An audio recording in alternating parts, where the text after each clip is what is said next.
Hello po, kumusta kayong lahat? Riley Soy Anime pala. Ito na ang bagong episode ng One Piece 1096. Sana huwag niyo pong kalimutan mag-subscribe at mag-like sa channel ko dahil malaking tulong na po ito sa channel ko. Nagluluksa si Zoro na natalo sa laro ng musical chairs sa mga chihuahua sa kakahuyan ni PNUCP. Ipinaliwanag ng World Nobles ang mga alituntunin ng native hunting competition, kabilang sa mga kuneho ang 13 super rare rabbits, nagkakahalaga ng 10,000 puntos bawat isa, at 150 rare rabbits. Anumang one-shot kill ay makakakuha ng excellent bonus, at maluho, ang mga premyo ay inialok para sa kampyon ng kompetisyon. Sinubukan ng ilang world nobles na magsimula ngunit sila ay napigilan at ipinaalam na ang pamamaril ay magsisimula sa 1 oras, na nagbibigay ng oras sa mga tao upang tumakbo at magtago. Ang ilan sa kanila ay desperadong tumatakbo para sa kanilang buhay at nagmamakaawa na ang lahat ay maging isang panaginip, habang ang iba ay nagsasabing hindi tama para sa mga tao na tretuhin ang ibang tao bilang kanilang mga laruan.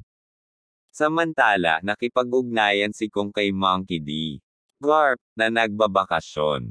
Gusto ni Kong na pumunta si Garp kay Hachinoso ngunit hindi niya sasabihin kung bakit dahil kung may nangyari siya ay mahihirapan. Inakala ni Garp na pinag-uusapan ni Kong ang tungkol sa field trip ng World Nobles at pinaalalahanan niya si Kong na maraming beses niyang sinabihan siya na huwag pakialaman si Hachinoso, at huwag maliitin ang Rocks Pirates na gustong bawiin ang kayamanan ng isla. Tinanong tuloy ni Garp kung ano ang dapat ikatakot ni Kong kung may mga escort siya, ngunit nang banggitin ni Kong na sangkot si Roger, agad na idineklara ni Garp na pupunta siya. Gayunpaman, ang Rocks Pirates ay umalis na sa Hachinoso. Sa God Valley, habang isinasagawa ang kompetisyon, sinimulan ni Ivankov ang pagrally ng ilang tao sa pamamagitan ng pagsasabi sa kanila na wala sa kanila ang makakatakas mula sa laro na ito ng buhay, at kapag nasabi na ang lahat, ang mga kaganapan ay may tatago sa mga aklat ng kasaysayan. Naniniwala ang ilang tao na makakalaya sila kung makaligtas sila sa 3 linggo ng kompetisyon, ngunit sinabi ni Ivankov na isang kasinungalingan ang pagbibigay sa kanila ng maling pag-asa upang gawing mas kawili-wili ang laro. Sa makatuwid, kung gusto nilang mabuhay, kailangan nilang lumipat ngayon. Sa tulong ng isang taong isda ng Payteng, napalaya si Ivankov mula sa kanyang mga tanikala, at sinabi ni Genie sa lahat na 2 sa mga premyo ng kompetisyon ang kanilang paraan ng pagtakas, ang Oo no Mi, Modelo, Seryo at ang Naikyu no Mi. Sinabi ni Ivankov na sa 2 Devil Fruit na ito, makakalabas sila ng isla at makalampas sa marine blockade, ngunit ang problema ay nasa gitna ng isla ang mga prutas.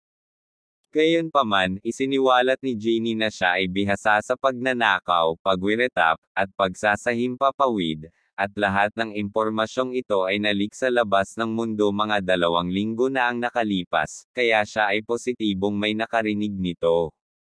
Nang sabihin ni Genie na kailangan nila ng isang decoy para gumana ang planong ito, nagboluntaryo si Kuma, na binanggit na ang kanyang malakas na pisyolohiya ay protektahan siya, at mas gugustuhin niyang ipagsapalaran ang kanyang sariling buhay kaysa sa iba.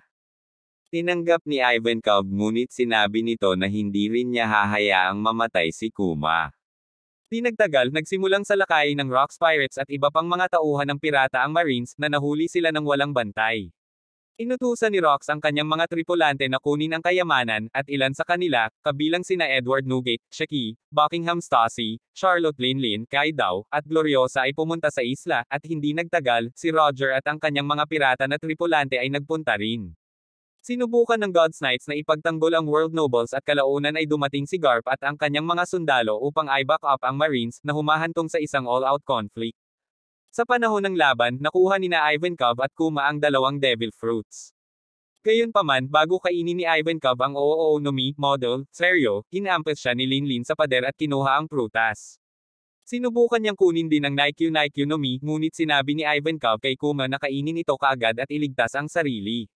Pagkatapos na kainin ni Kuma ang prutas, inatake siya ni Jay Garcia Saturn. Sinabi ni Saturn kay Kuma na bilang isang miyembro ng Buccaneers, siya ay umiral lamang upang mabuhay at mamatay bilang isang alipin ayon sa pagpapasya ng takbo ng kasaysayan. Si Kuma, gayunpaman, ay tumayo kay Saturn at sinabi sa kanya na hindi makatuwiran para sa mga tao na ipanganak na mahalaga o isang alipin. Ipinahayag niya na tutularan niya si Nika at gagamitin ang kanyang kapangyarihan para iligtas ang mahihina at walang pagtatanggol, ngunit sinabi lang ni Saturn na ito ang dahilan kung bakit maaalis si Kuma at ang kanyang mga tao. Pagkatapos ang mga kaganapan sa God Valley ay naglaho sa kadiliman ng kasaysayan. Sa kabila ng kaguluhan, nakatakas sina Kuma, Ivankov, at Genie ang God Valley kasama ang mahigit 500 iba pang tao. Nagtago ang tatlo sa Sorbet Kingdom at nanatili sa simbahan na dating pinamahalaan ng mga magulang ni Kuma. Napagtanto ni Ivankov na walang impormasyon tungkol sa God Valley ang ipinahayag sa publiko maliban sa maalamat na reputasyon ngayon ng GARP.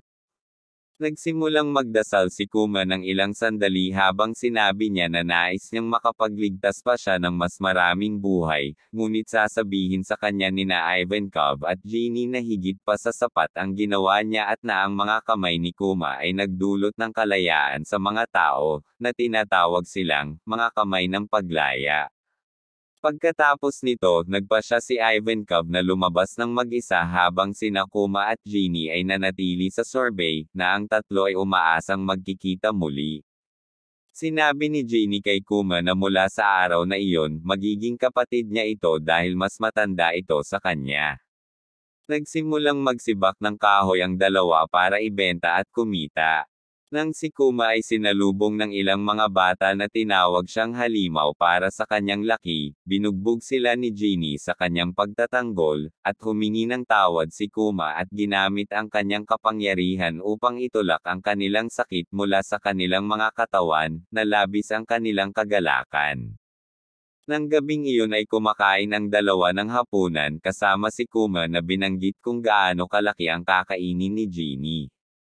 Ang dalawa ay napaluha sa tuwa sa kanilang kalayaan at bagong kaligayahan.